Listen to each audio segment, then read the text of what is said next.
causes and effects. This was the focus of our class today. And when we looked at what causes and effects are, we of course have so many examples in the natural world. Think about, for example, these dominoes, right? We learned from class today that certainly it's easy to see the causal relations between not just each of the dominoes, but between myself and the dominoes as well. For example, my finger pushing the first domino is the cause of that domino to fall, which causes the next one to fall, which causes the next one to fall. You see, this is one way that we can understand causes and effects. How about this? Ball of Play-Doh. If I were to form it into any shape, any animal, such as an elephant or a turtle like I did in class, is that a cause and effect relationship?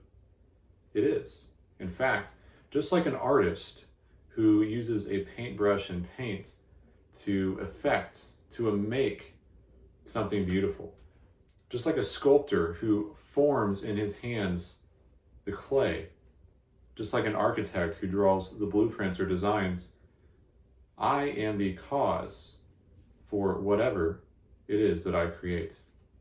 Now, this type of cause relationship is known as efficient cause.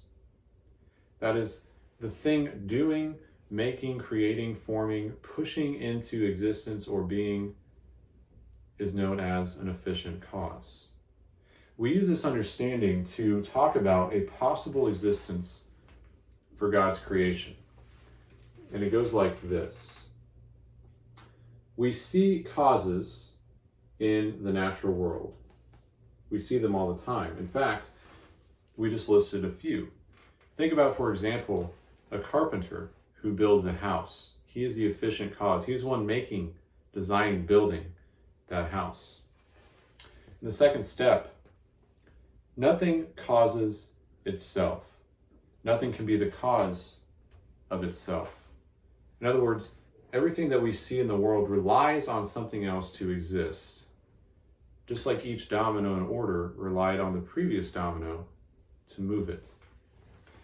But there cannot be an infinite line of causes going back, extending infinitely into the past. If there were, there would be no present moment. There would be no us. If we were to somehow observe from an aerial view, obviously this is impossible, but an infinite line of dominoes that were knocked over, it would be absurd to say there was no beginning. There was no first cause. And yet, in this argument, that's exactly what we see. The first cause is what we call God.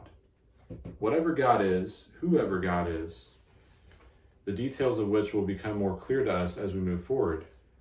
God is that thing or being or person which moved everything else into existence, which caused everything else into existence, and from which everything derives its being.